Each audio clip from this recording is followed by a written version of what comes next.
Last time I was at a meeting, you like gave him an apple. I was going to get orange. I'm going to go ahead and get us started here. I don't have a microphone. So I think we had a few people that Jesse's wandered off. Do we have Romero calling in? Is that? We were going to, but I think we can. Okay. Very good.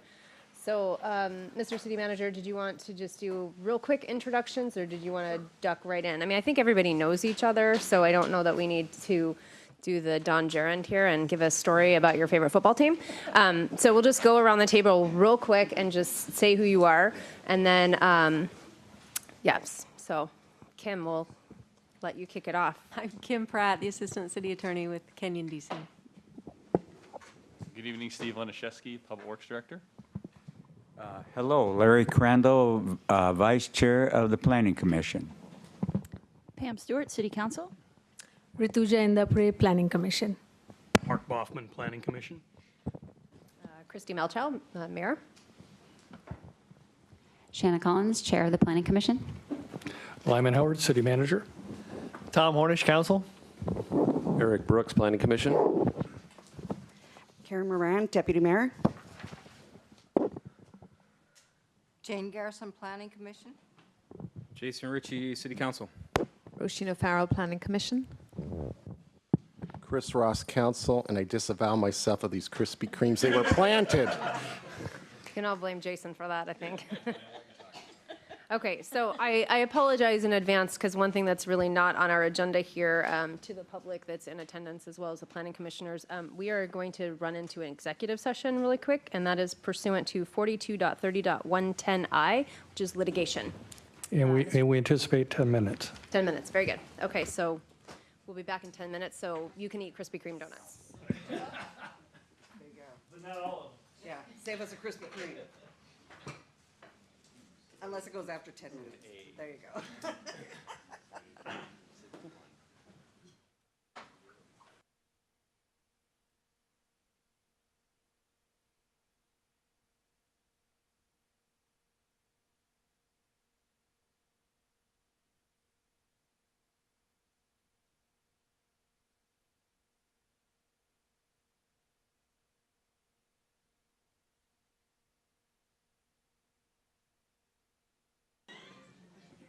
I saw him carry him under his arm.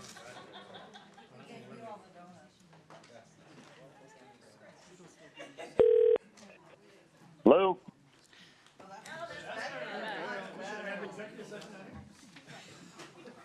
you want a donut? Hey, that's I appreciate it, but I gotta.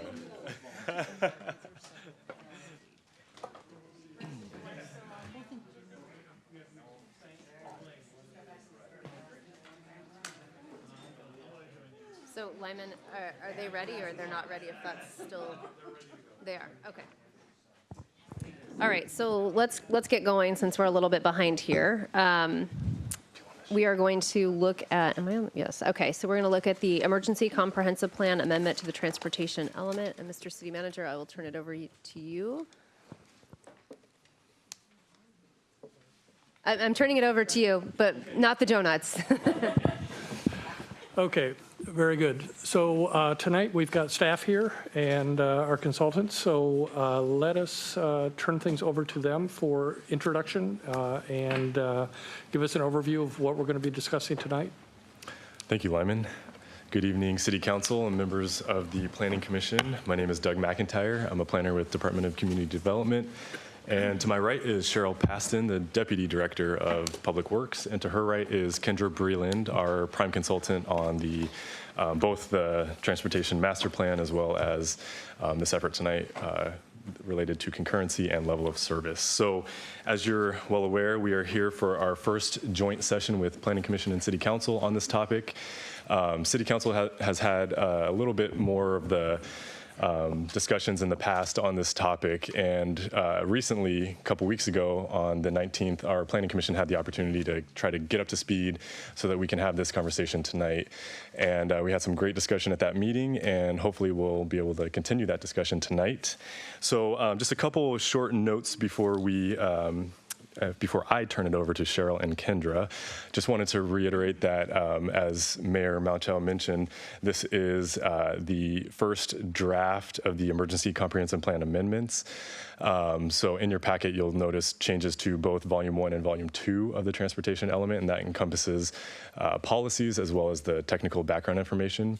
It should be noted that those changes are tailored to specifically addressing the question before us related to both concurrency and level of service. So with that, I will turn it over to Cheryl. All right. Good evening, Council and Planning Commission. Again, my name is Cheryl Paston.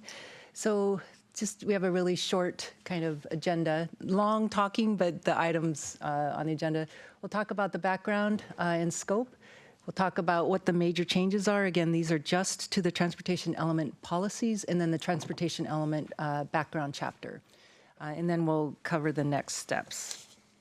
So just really quickly on the background and scope, as you all know, the council did direct staff to revise our concurrency and LOS, or level of service policies, and in conjunction established a building moratorium. What you see up there are the ordinances. The first one established the building moratorium. 445A and 445B subsequently modified the list of categorical exemptions to the moratorium, and then 2018-458 extended the moratorium from April to this October. And then the council did affirm their preferred concurrency policy and LOS standards on March, and then again in April, where we modified the LOS standards to C, D, and E. And Kendra will walk us through that really briefly. So she'll take us the rest of the way. We're going to cover at a pretty high level the major changes, again, to the policy chapter and the background chapter. And I believe all of you have a hard copy of those two chapters, both the clean version and then the red line version, and as well online. So I will hand it over to Kendra. All right. Well, good evening, Council and Planning Commission. Kendra Breland. I'm, as Cheryl said, the consultant on this project, and I'm with Farron Piers.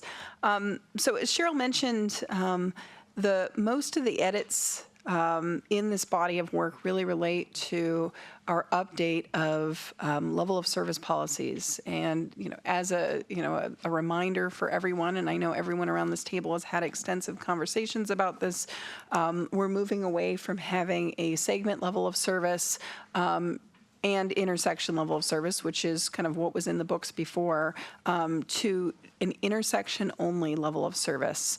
And what you see on the screen there is a restatement of the level of service policy. Again, level of service D for intersections on primary arterials, except where level of service D cannot be obtained with 3 approach lanes in each direction. In those cases, level of service E is assigned. And for other intersections that include minor arterials and collectors, level of service C is the city standard. And kind of the table on the screen really provides an overview of how we measure. Again, it's based on delay and how long a vehicle is waiting at an intersection, whether it's for a signalized intersection or a roundabout. You can see the thresholds are a bit higher than at your stop-controlled intersections, where the allowable level of delay is a little bit lower. Kendra, if I can jump in. I forgot to modify this slide. I believe the T intersection, one stop, that would be the second column? That's the 2-way stop. Okay. Same approach, yes. So overall, tonight, again, the body of changes that we've made are kind of staying within the parameters of that emergency ordinance, which is really related to just level of service and concurrency. So in terms of highlights of our edits, they're really focused on a few things. One, for the level of service policy. One thing that we've been directed to do by council is to look at not just the PM peak hour, which is historically what the city's looked at from an intersection standpoint, but to bring the AM peak hour into our level of service standard and really making sure that we're planning for morning conditions, particularly when school is coming into session. We've made extensive edits within the document to revise the way that we're presenting corridors and segments. We've updated all of the tables in the document to incorporate 2016 data, which is what you had on the books before was really showing 2012 data.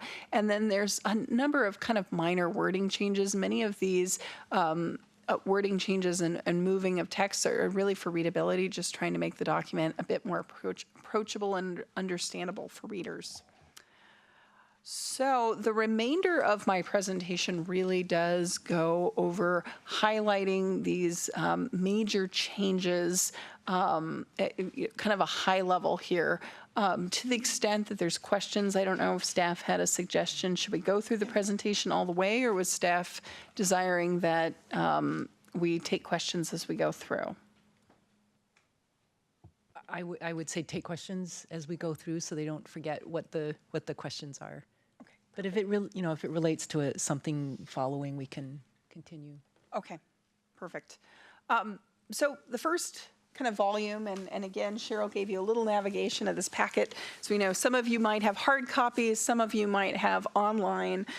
So as we go through this, each of these comments, you'll see that there is some underlined text at the very beginning, and it really navigates you to what we're looking at, whether we are looking at first things in C, the clean version. So in looking at this first, we're talking about page 84 of the clean version. That's what the C is. It's page 5 of the R is the red line version. If you are looking online on your iPad, that might be page 8 of your online clean copy, or page 23 of your online red line copy. And we apologize for all of that, but we're hoping that we can navigate it through here.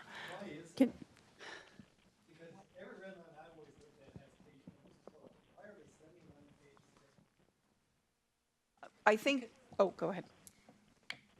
You mean, so page 84, for example, that's the page in the comp plan. Right, and when you run a red line, it should be page 87 or 81, not 5. How did it get On the online? Well, I think to answer the question for the red line, this is just, it started at page 1 with the red line. We didn't start at page 84. That's a good observation. Might have made it a little easier, but at this point, that's kind of the version that we have. And I'm sorry, just to clarify, so for the online versions, are those the page numbers in the upper right or the page of the packet? That is the PDF. Well, that's only if that's the page in the packet. I understand how it works. I'm asking if it's the upper right-hand page, so like page 3 in the upper right-hand corner is actually page 21 of the packet. So if I use the pound sign, it's going to take me to one of those, but not both. So I'm just trying to clarify for the online version, is it the packet page or the page in the upper right corner? It is the packet page. Okay, thanks. Okay. So diving into the content. First we're going to talk about that short version, which is the policy version of your comp plan. The first change we had is to figure T1, which is a functional classification map. And it's updated to show 218th Avenue Southeast as a collector arterial south of Inglewood Hill Road. The second... Oh, Crandestra, I have a question. Absolutely. And that is a change under the emergency ordinance. Why? I believe, and I'll let staff kind of speak to that. I think it was just to make sure that we've got functional classifications shown properly, and to the extent that our level of services policies relate to the functional classification of the roadway, I think we thought it was important to show that properly. Can staff explain why that is related to the emergency changes?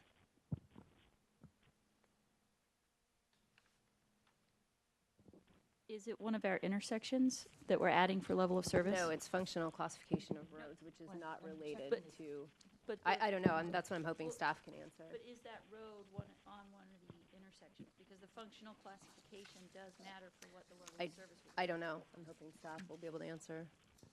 That, Councilmember, that's what I'm checking to see if I believe some of the intersections are on that road.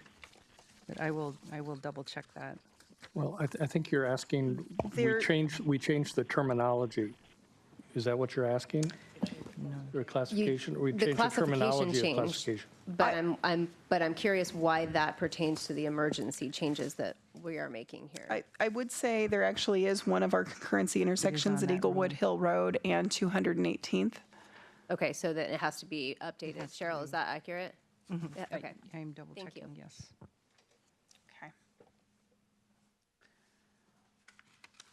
So I'm going to move on to the second, if there's no other questions on that. The second major change is actually to policy T11. The concurrency policy was edited to focus on both the AM and PM peak hour for intersections only. Instead, in the past, it didn't, of course, focus on both AM and PM peak hour. Policy T12, which was related to multimodal level of service, actually strips out the concurrency language. So, I'm going to continue on. Policy T13. Sorry, I have a question on that. Oh, absolutely. So, how does concurrency take away the people part of this this policy, the T.1.2? Perfect. That's a very good question. T12, as a decision that was made kind of in our work over the fall and earlier this year with council, is that for our concurrency policy, we are focusing on intersections only. Of course, in the past, the segment level of service did have a slightly more multimodal focus to it. That's not to say that we're forgetting about multimodal level of service. I'd say that has been front of mind kind of for all of our council members. But we've decided that that's going to be dealt with as a part of the transportation master plan. It just gives us the ability to be a little bit more thoughtful and holistic as we're coming up with recommendations for addressing all modes of travel. And so does taking away the concurrency language for this actually let it take its organic sort of role or life of Correct. its own and not be constrained by concurrency is what I was. Correct. No, that's a very good observation. That was actually a limitation to the previous concurrency policy, as it was very prescriptive about where multimodal improvements would be put in place. And we found that in some cases, kind of that very prescriptive format to your previous concurrency policy led to suboptimal outcomes in terms of where you would be planning multimodal facilities. Okay. And last question on this policy. From a policy wording point of view, does the word address mean anything, or does it have to be like a action that you have to do? So I'm just trying to understand from a language perspective, what does that mean? Like, can some other word be used instead of address, or is that sufficient enough to be able to address it? I'm comfortable with the term address. It doesn't have any soft qualifiers like should or aspire to. Address actually means that the city needs to address or do something about those modes. So I think it's a pretty firm policy. Thank you. Okay. Policy T13. Because we have eliminated the arterial level of service policy, this policy was struck in full. I want to back up a minute. When we talked about, so what you're saying is concurrency is only about car trips. Yeah, when we talked about concurrency with 4 modes, it said you have new concurrency for the other 3 types. What my recollection of that is that we're definitely going to be addressing them. As a part of the transportation master plan, we're going to be coming up with multimodal level of service policies. So those will exist. We'll be coming up with modes, or we'll be coming up with projects and modal networks for those modes. So they definitely won't be ignored. But in terms of what you're using to guide development, in terms of your concurrency testing, it is focused exclusively on intersection level of service. For vehicles, correct.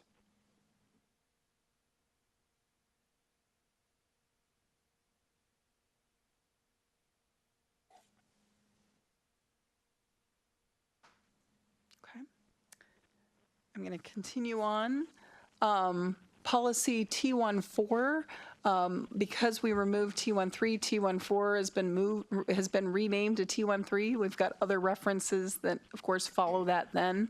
We updated the reference to include both the AM and PM peak hours in the level of service calculations, and we added a sidebar that referenced specific times when AM and PM peak hour level of service is measured. So Kendra, this came up this morning in our agenda meeting with the idea that we should potentially delete that specific reference to the time so that if the AM or PM hour were to alter, that we don't have to continually alter the comprehensive plan.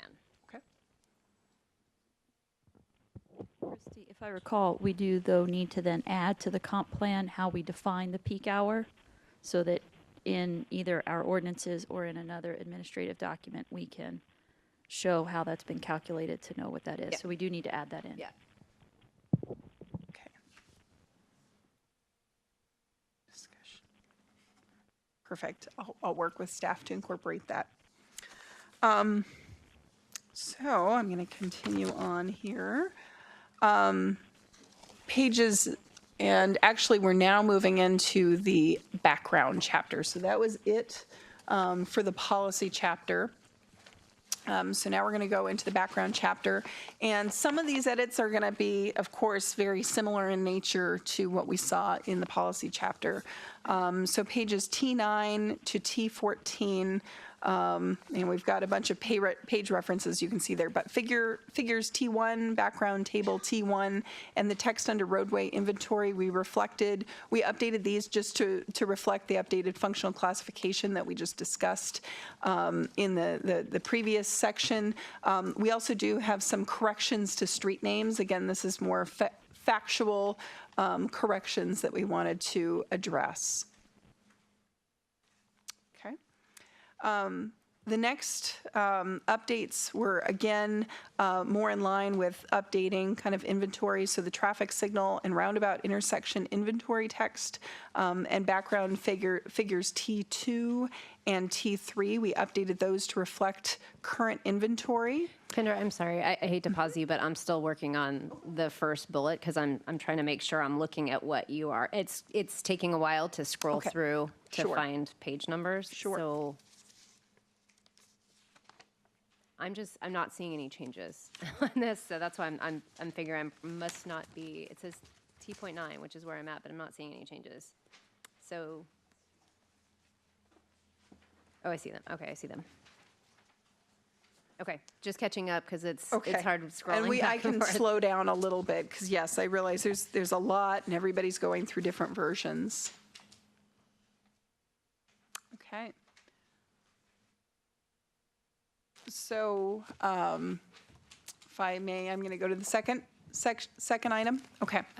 Sorry, so if we see any discrepancies or repetitions, like, so for example, under the, right after the map, under principal arterials, I see that Duthie Hill is mentioned twice. Is there a reason for that, or? Let me. And I'm sorry, I have the old pad. Yeah, what page number? I have my copy from yesterday, so I didn't download a new copy today. No, there isn't. Yeah, just the page number. Oh, page number. This is 113 of 230. Where you, yeah. T13. T.13. Okay. We'll check that. I see where you're looking. Okay. So you've got that one. Yeah. Okay. So we will check that. So Duthie Hill, I can probably answer that question. Duthie Hill is on there twice because you have the notch. And so there's Duthie Hill to the notch, and then there's Duthie Hill to the city limits. Is that, okay, yep. Yes. But the And then one just for if you have a question, it might be easier if we do this. That way I'll know who needs to ask a question, because otherwise I'm like scanning for hands. No, it's this one. This is sitting by itself.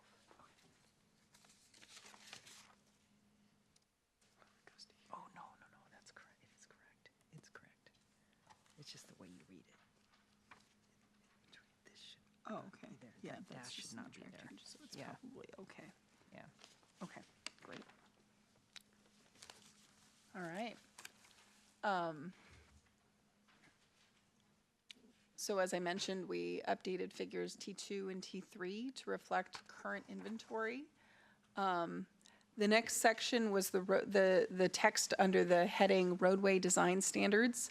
And given that we do have 2016 public works standards in place, we have referenced those, and we removed background figure T4, which showed representative right-of-way cross-sections, but we thought it was much cleaner just to reference your adopted public works standards. Okay. Councilmember Stewart. So, Christie, I think you pointed this out earlier, and The where it four-way says flasher. Yeah, the four-way that's what I was flashers. just about to say. Yeah, so under where it says traffic signal and roundabout intersection inventory, it should just say and those with flashers, because some of our flashers aren't Well, four-way. you could have four-way flasher there, but then you need to remove the one that's at 256 and Beaver Lake Road, because that's not a four-way flasher, it's two-way. So I I pointed that out this morning. So I looked at that again, and I believe it's the map with the green line.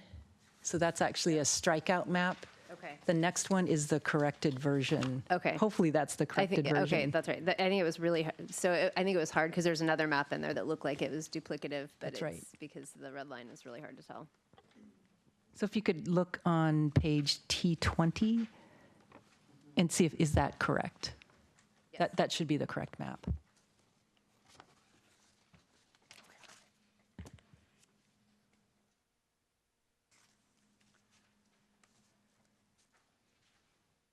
Okay. One of the kind of more substantive changes we made was to create a new section called traffic counts. And this was a way to still describe the 2016 segment traffic counts that you have, but without including that in the level of service discussion. So as you can see, that's on, of the clean version, page T117, or T17.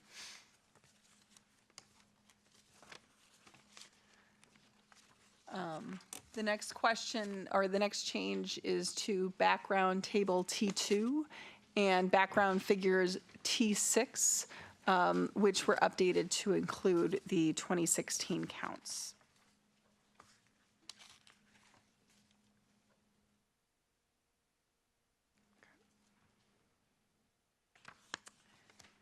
The next change was to the traffic level of service analysis section discussion.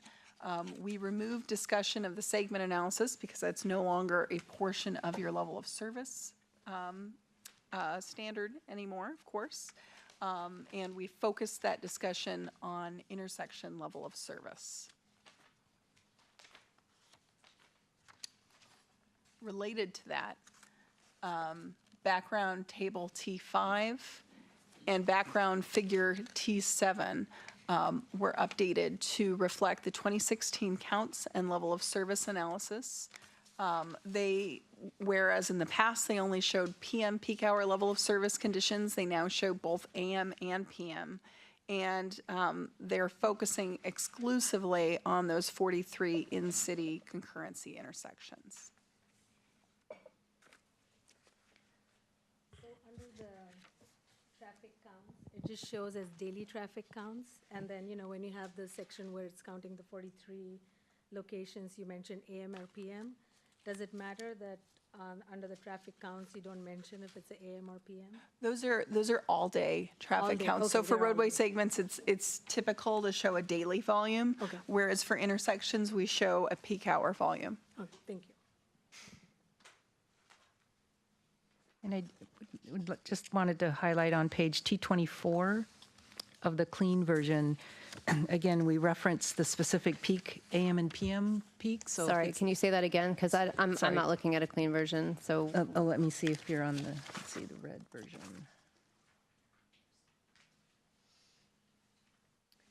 The red line version, it would be page T33.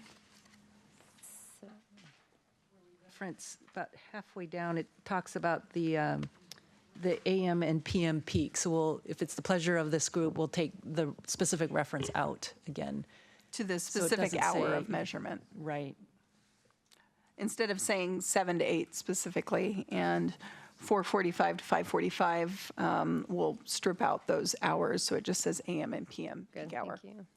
And we'll just, if it's anywhere else in the draft that we haven't flagged, as we see that, we'll take that council direction and planning commission direction, so. I am hoping back up on, it's T29, which is page 129, that, and I asked this question over email, and just because I asked it over email, it might be good to answer the question here, which is 73, 74, 10B, 16B, they're the last grouping. The note there says delete. These were from 2017 counts. And so my question over email was, why are we using outdated data in our most recent update? And I think the answer that staff gave was that they didn't update the model with the new numbers. But I guess my question is why? Because in the vein of trying to do our best with measuring what's going on out there, using the most recent numbers would be helpful. So maybe staff can just kind of give us the reasoning and related to the model that I heard this morning, so that everyone can hear, since I asked a question over email. Well, I'll start with that, and if any staff members want to join in, they can. The amount of work that goes into developing kind of a travel demand forecasting tool for looking out the 6 years, it really does take a lot of validation and past calibration. I understand your concern there in terms of using something that's a year more out of date than we need to, but in terms of the amount of investment that's gone into developing that tool, I think at one point we just kind of have to put our stake in the ground. And I think in the interest of kind of making sure that we're not just continually paying consultants to be updating the model, I think it was felt that the 2016 model is pretty good. It's good enough. To the extent that some major capital improvements have been put in place. For example, the new signal you have on Issaquah Pine Lake Road and some of that, those sorts of infrastructures will be taken into account in our existing conditions analysis. But I think this is something that many communities struggle with. Is just it seems like we've always got our counts program bringing in new data, but unfortunately it does take months to kind of process that data, to get it in, to scrub the models. And I think at this point, what we've heard from council is we do want to move forward. I'd posit there's probably going to be new data that's collected in 2018, and we could start the process again right after that. But I think in the interest of time, I think that the feeling is that we should be using the 2016 data. To the extent that there are findings in that 2016 data that are not striking us as right, we can look at those spot locations and make updates if needed. Kendra, can you explain how the 2017 data is actually used to calibrate the model? Or, I mean, it's not that the 2017 data isn't used. Could you talk about that? Correct.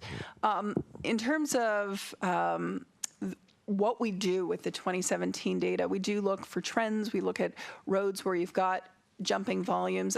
I would say that's something that's used on an ongoing basis. I know Stephen Chen is using those numerous counts to make sure that he is managing the traffic system, that he is watching to see if there's trends, if there's issues that need to be addressed on a kind of on an ongoing basis. Programmatically, those counts very much are being used.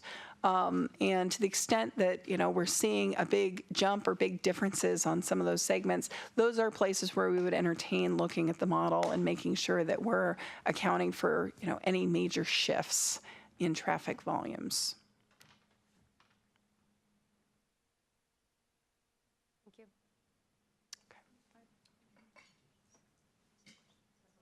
So if I understand the traffic model correctly, you use the 2016 counts, but then any new development that's come online since then would be added to the model. And I think, Jesse, to your question, do we then kind of use those 2017 counts to see, did our model predict kind of what we actually are seeing happening? So again, it's not that that 2017 data is being thrown out summarily. We're just not putting it into the model and paying a lot of people to recalibrate a model. We're actually using it to verify our assumptions about bringing that development online. Did our model actually predict what reality is showing us? Is that accurate? Well stated, much better than I said. Oh, no, sorry, just reminded me. Sorry. Forgot to tell you. Okay, if there's no other questions, I'll continue on. I think we're on to the next page here. So again, we moved up the concurrency discussion, and this was a change that was really made for readability and navigability for a reader. The concurrency discussion in the prior, in the adopted 2015 element really occurred very much towards the backside of the document, and we thought it was important to bring this up really to the front. So again, this is just a movement of discussion up to the beginning of the document for clarity. We also included a separate discussion for key intersections outside of the city. So something we know is of key interest for community members, for Planning Commission, for Council, is how intersections that maybe the city of Sammamish doesn't have control over, how do those influence our ability to access services and needs within the region? And so we are including explicitly a separate discussion of those intersections. So I have one quick comment there that I put in over email, at least I think I did, under the T42, which is page 142 on the red line version. And it was the word of the use can in the third paragraph where it says the strategies that accommodate the impacts of development can be made concurrent with development. And I think that should be a shall. Okay. Got it.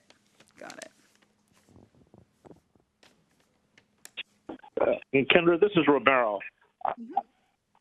I saw that note that Christy had mentioned of putting the shall, but I understood, and is that what was the intent? I thought that it was not a mandatory, but it was at our discretion, and so I wanted to get clarification as to how that was originally prescribed by the state and the GMA.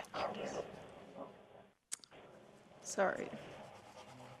Because by putting shall, we're forcing ourselves, and I don't know if that's more restrictive than the state intended or not, and I'd like to get that clarification. I have the RCW language if we need it. I understand to see the interpretation from legal. And if that's the correct ordinance, because sometimes ordinances are later superseded.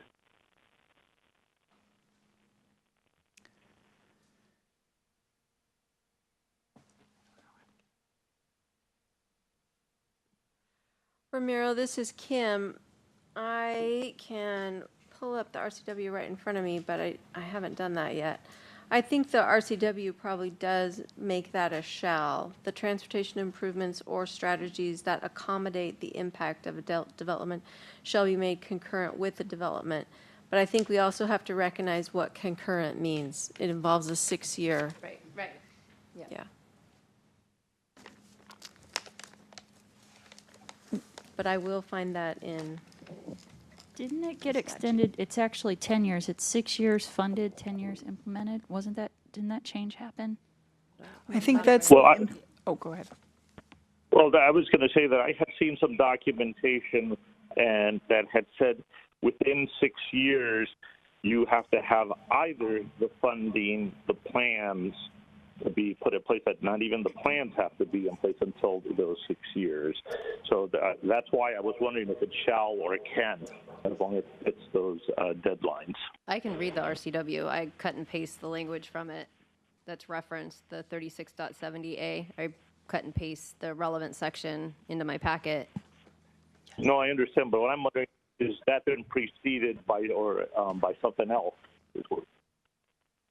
And sometimes we've had that where we've referenced a document that then that chapter has been preceded or outdated by another one, or superseded. I'm sorry, superseded by another one.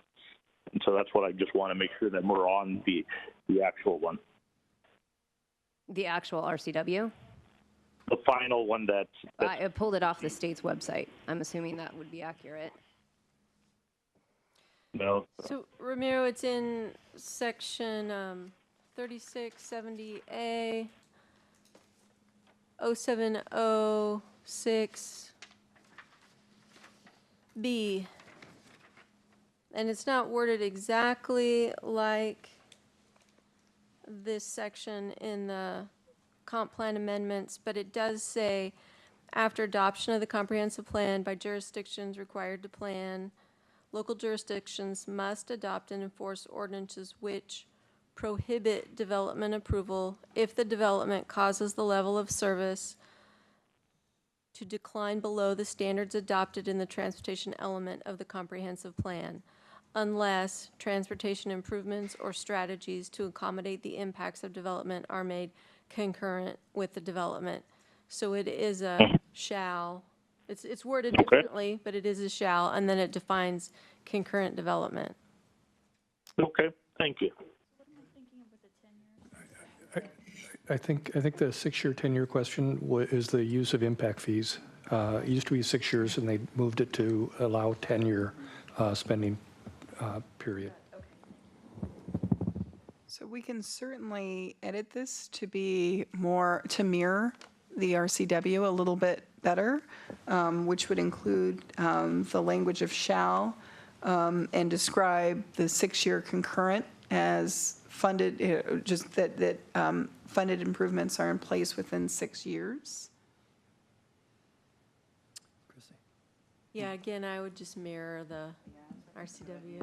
Yeah, because I mean, really what this says, it doesn't have to be done, but to have allowed continued development, it has to be done. To allow, I'm not quite catching that. To any more development to occur, to be approved, it has to be done. But it doesn't say it has to be done. The RCW says if you want to continue development, it has to be done. Within 6 years. Yeah, concurrent means the improvement or the strategy are in place at the time of development, or the financial commitment is in place to complete it within 6 years. So it just has to be on the books to be completed in 6 years. And that's where we get the transportation improvement plan.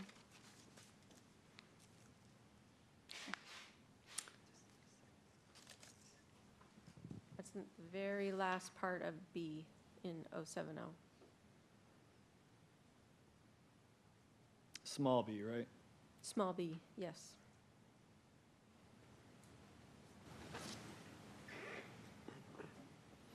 Do you find it? You're okay, Tom?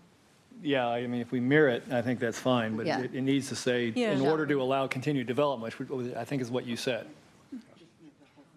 Right, so we're looking at one development at a time. If they come in, they have to satisfy this. They don't trip anything, or it's concurrent, meaning take into account the 6 years.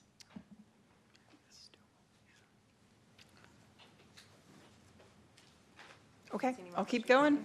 Well, and really, the remainder of the chapter, relates to non-emergency items. So the items that are kind of in kind of that future section of the chapter are going to be updated as a part of the TMP in 2019. So other than figure numbers and table references, no additional changes were made.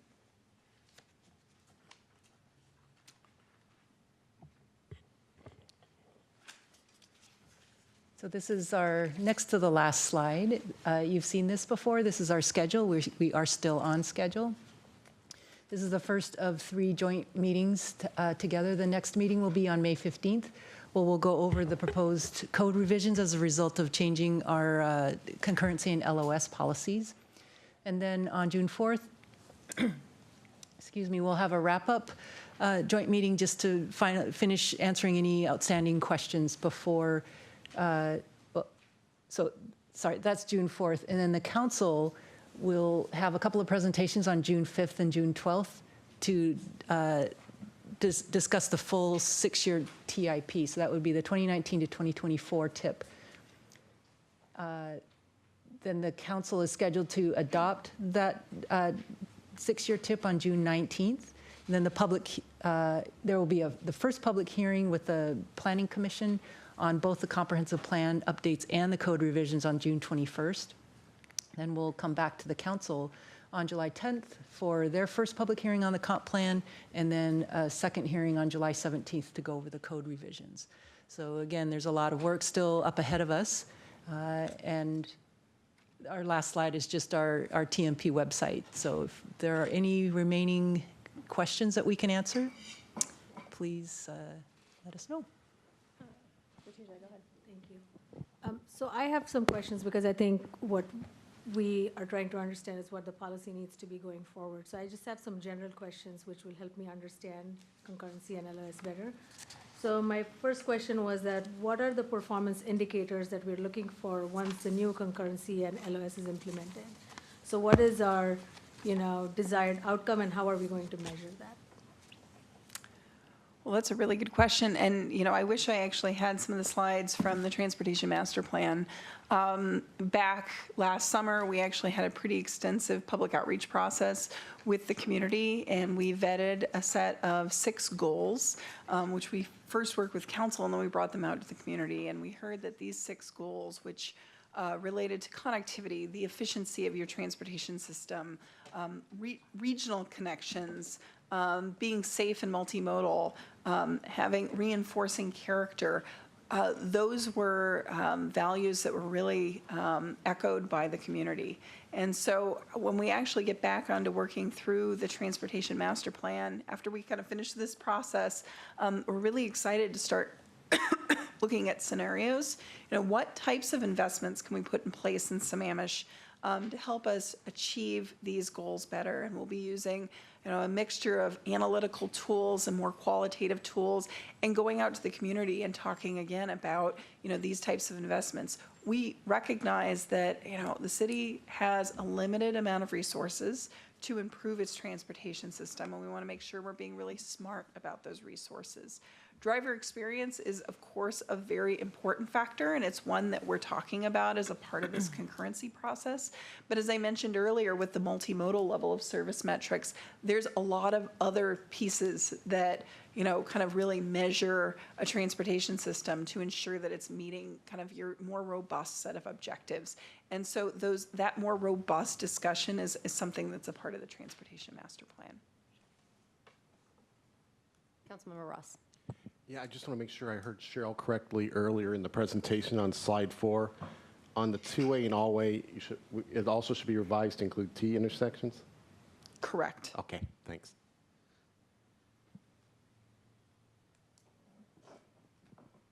Mark? So Kendra, I think I kind of asked you this question the other night, but I want to ask it again.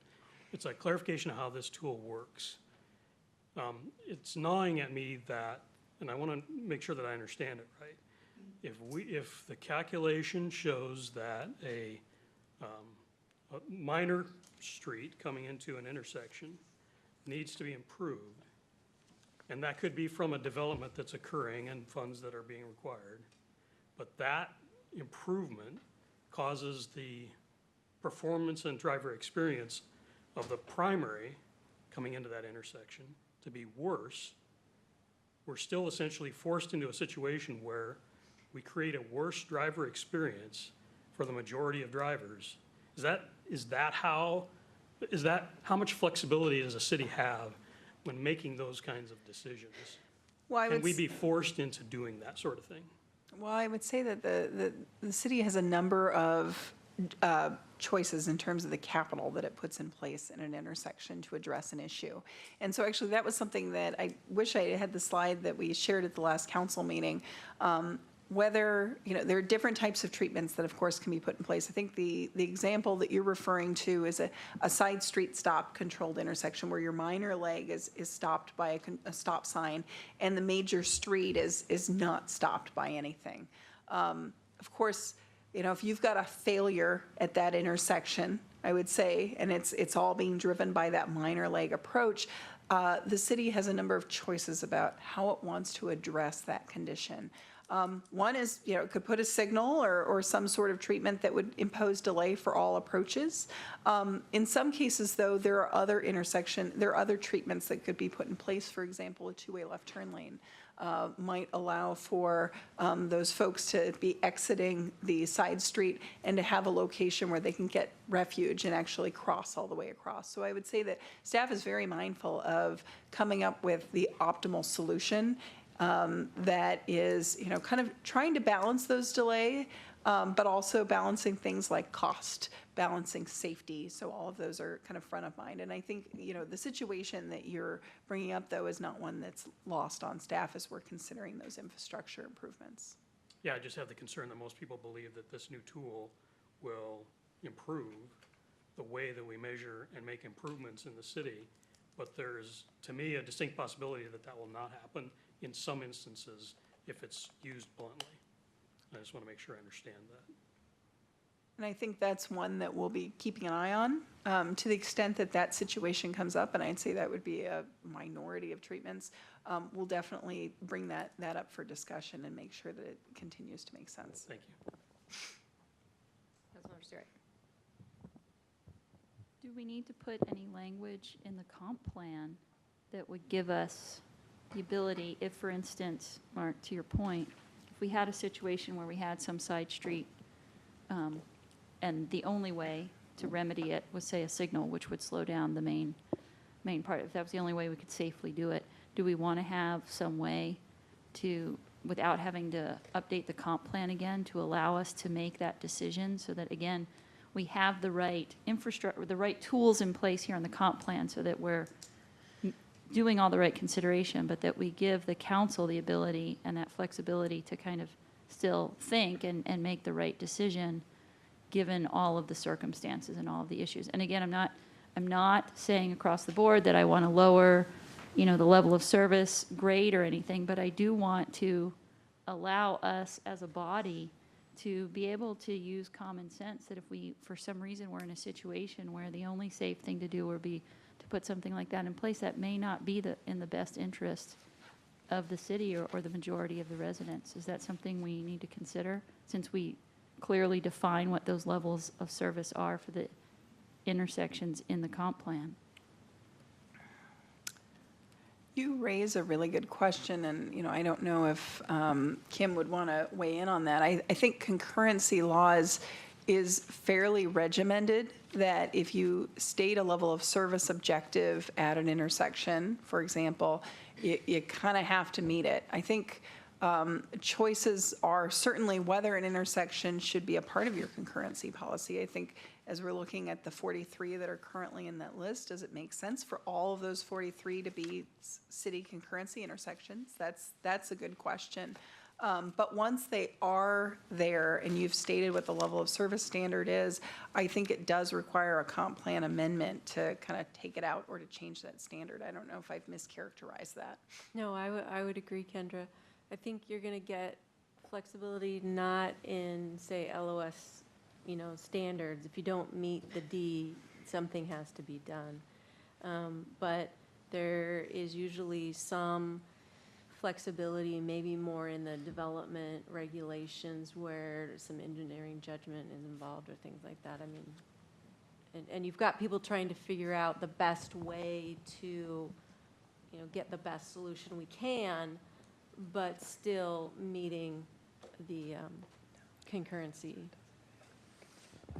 And maybe I'm off in too deep of a rabbit hole here, but just as a clarifying question, can we be forced into doing something we don't want to do? So a developer decides to develop, subdivide and build 100 houses, and they're coming into an intersection and They're going to contribute some concurrency impact dollars. And the only way to solve that problem is something we don't necessarily want to do as a city. It's not best for our community, our citizens. Can they say, look, you don't have a choice because your comp plan and your ordinances say that if you put a light in or put whatever the improvement is, that then my development will pass. And so I'm contributing funds, you have to make these changes. You don't have that flexibility because it's not written into either the comp plan or the ordinance. So it's a little hard to answer that because I don't quite understand all the facts you're talking about, but, so you're saying we don't want that light there, so we'd rather not have the development because we don't want a light up there, something like that? Exactly. In that case, I think you would have to accept the development that came along with the light to fix the concurrency. You would have to do that. If I could jump in a little bit, I think that's the whole point of our transportation master plan is we are going to be doing that long-term look at where do we anticipate development to be in Sammamish, and let's be proactive and figure out what is kind of that master plan of improvements that we want to see. Some of them may not be little spot improvements. Some of them may be policy changes. Some of them may be improvements to your multimodal network. Some of them could be improvements to your overall road network. So those are things that as a part of the transportation master plan, we're going to be taking a deep look at. And my anticipation is that when we come out of that process, you're going to have a great roadmap for kind of what are the investments going to be in Sammamish. And hopefully we can identify some of those locations where you're expecting to have some growth, and let's come up with a better solution than maybe that intersection improvement that you're mentioning that you don't like. So I have a question, and this is on, it's T39, so page 139. And I'll give everybody a second to get there before I ask my questions. This is in the background. Of the red line, right? Of the red line version, yes. And so first, at the very bottom of that, so which is technically, I think, page 140, we talked about this morning, which was, we talked about removing, so this is the intersections that are outside of the city's jurisdictions, removing the letter that's there, which defines level of service for an intersection that's outside of our jurisdiction, but leaving the delay in because those are informative to the city. So we talked about that. I hope that we could do that. The other thing, and I know I've asked this question before, but I'm going to ask it again, and that is, so the numbers in here for the AM and PM delay is using the synchros, is that right? Pardon? The AM delay and the PM delay is using the synchros. That's correct. Has anyone ever gone to these intersections and literally verified that what we have here is really what's going on the ground? Because my experience is very different in a lot of instances. So I will point to number 10, which is Sahali Way, Northeast 36th. And I know we discussed this at our last council meeting, but it says the AM delay there is 224 seconds. And my experience in standing there with a video camera and watching actually what happens is that it's about 5 seconds is the delay. And so has staff or Fair and Peers gone out to verify that synchros is accurate? And that is one that actually we are reviewing, that So intersection, given kind of. But has anyone actually gone out to these intersections and verified that what synchros is producing is what's transpiring on the ground? We're saying in here that we have a 5-minute delay at 28th and Sahali Way. I've gone through that intersection before. I have never waited 5 minutes, and that is an average time, which means some people would actually wait longer than 5 minutes. That's really long. Has anyone verified that? And that is an intersection that we're looking at. I agree with you. Given your comment, that is actually one that we're taking a deep look at right now. So is that a yes, someone has gone out to the intersection to verify, or a no? I would say as of today, it's a no. Okay. But as of the direction that we've been given from council and the conversations that have occurred around that intersection, that's one that we're looking at. Kind of in getting all of this material over to you today, unfortunately, we haven't had time to go out in the last couple of weeks and look at that. Okay.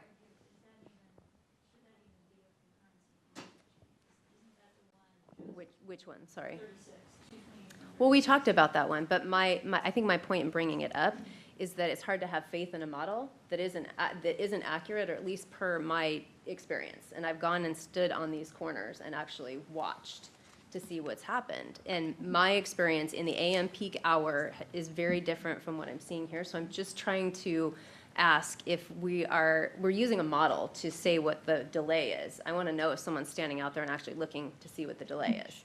We say that we've got a 12-second delay at Sahali and 37th. Has anyone gotten in their car and driven up Sahali in the AM peak hour? I'd venture to say it's a little longer than 12 seconds. And so I'm trying to understand if we are verifying what the model is putting out. Because I think that would be an important element here. Yes, agreed. If I may actually respond to one piece, the out-of-city intersections, because I think that is a really good point. We've kind of gone round and round in terms of how do we reflect those in this document. And I would say my recommendation is definitely to discuss the non-city intersections. I would suggest that we don't do it within that table. I would suggest we do it within the key intersections outside of the outside of the city. And what I would say is that for those specific intersections, most of those are major city intersections. So let's talk about 202 and Sahali Way. That's one that's got a huge amount of delay. It's got a very long queue. And I would say that's one that typical HCM procedures has a very difficult time characterizing. That's one where you're going to want a simulation model to be discussing kind of what's going on at that intersection. And so that's one where I think we should be reflecting these a little differently, because I think the methodologies that you would use for these specific intersections would be different. So would that be like a different separate table, or you would delineate them differently? How would you incorporate that, just so it's an informative tool as to what's going on at intersections that obviously impact us but are not within our control for concurrency purposes? I think we can show it as a separate table. Okay.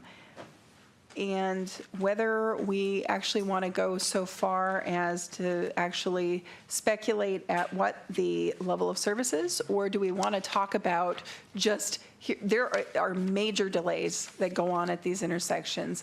The delays at these intersections impact Sammamish drivers on a daily basis. And as such, given this issue, it is a major city focus to be a regional partner in bringing improvements to these intersections. That's how I would recommend would be the most appropriate way to address these intersections in this venue. Okay. Good. Councilmember Ritchie. Thank you. In terms of the date and time that you were out, Mayor Malchout, that you were out at the intersection that you spoke of last week and again today, I think would be relevant to know exactly what time and what day you were there, and then to be able to take that data or take your information, your experience, and combine it again, to put it up against the data that we're getting from the model to determine if there is a match. And if there isn't a match, then we have a problem. But it doesn't seem to have a lot of meat on it if we don't know what date and time you were there. And Well, I've got a date stamp, so, but I think it's important too if staff can go out during that AM peak. Is the council directing staff to go out to the? I'm throwing it out there as something I think it would be wise to verify that the model is right. We haven't asked them to do that as a council, right? We have Okay. not. Thank you. Councilmember Hornish. No, but we ask them to build a model that makes sense. And if they go out and see that it doesn't make sense, that's not what we ask them to do. What I'm having problems with is the inconsistencies in this proposed comp plan. For example, page T70 of the red line talks about the concurrency. It talks about the LOS. And then it used roadway intersections. And then it mentions roadway segments. That's inconsistent with going to an intersection LOS only. Sorry, Tom, which page are you on? T70, or it's T70 of the red line version, volume 2. It's page 86, but it's T70. Got it. At the very bottom, you see roadway segments. And it talks about an allowable average weekday traffic on a roadway segment. And I'm struggling with how we still even have anything mentioning in here about segments as being inconsistent with the intersection LOS that we asked to be adopted.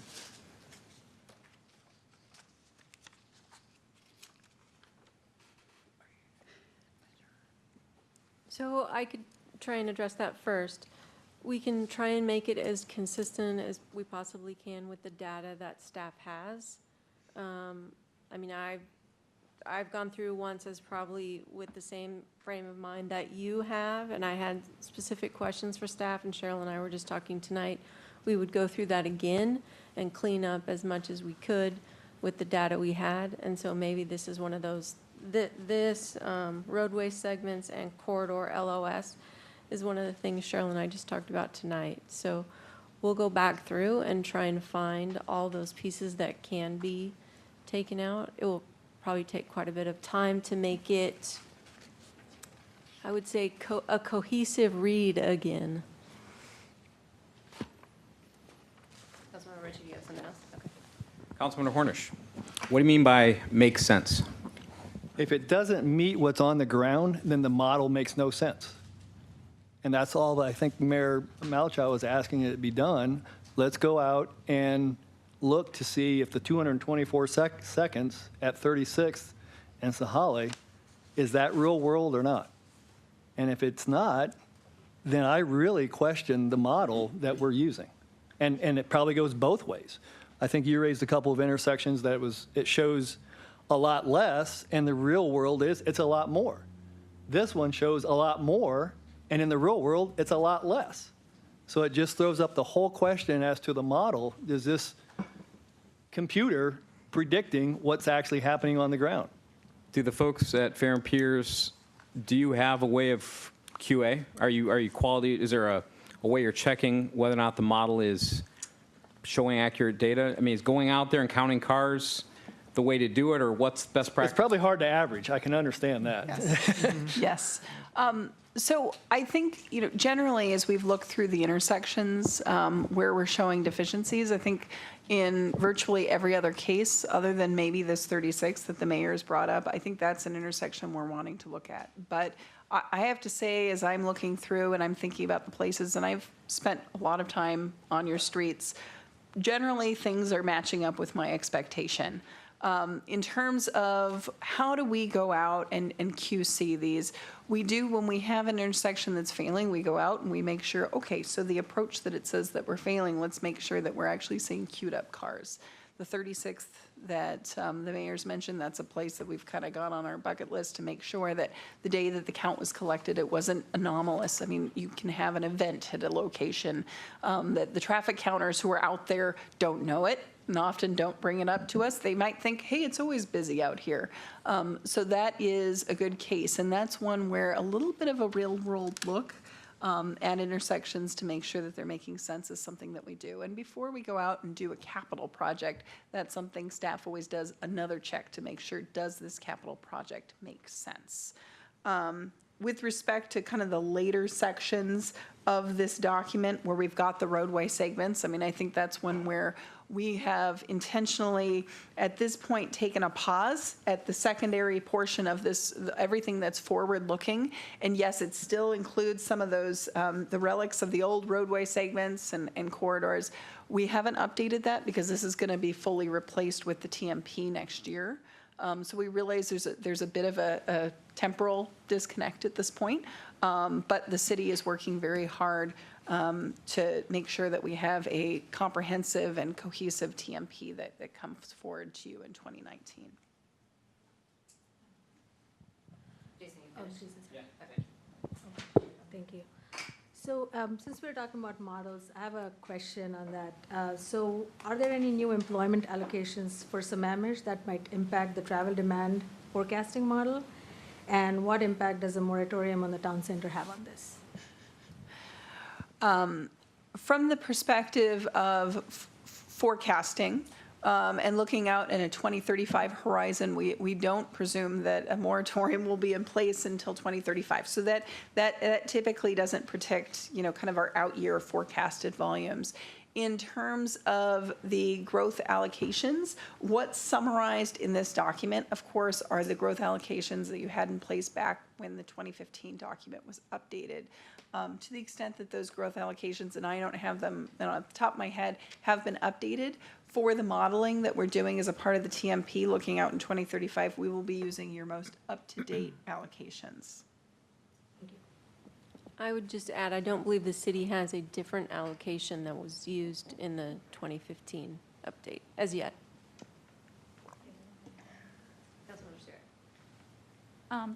Sorry, back to the section where we're going to talk about the intersections outside the city that impact our traffic.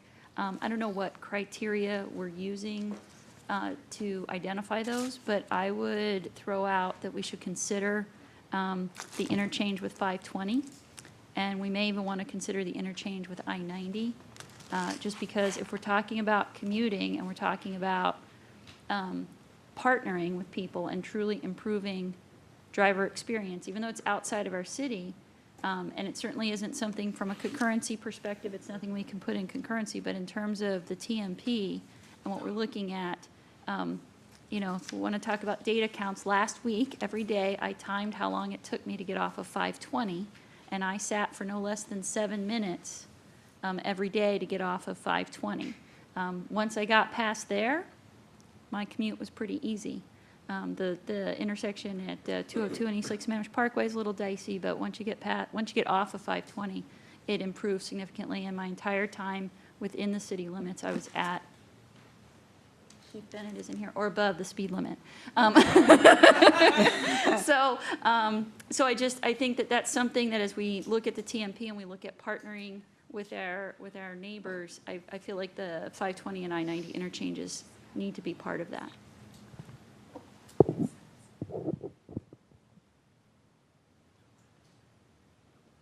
I don't see any more questions unless anybody else has something to say. No? Okay. Great. Well, thank you. Really appreciate it. So again, we'll come back in a couple of weeks to talk about the code updates. So thank you.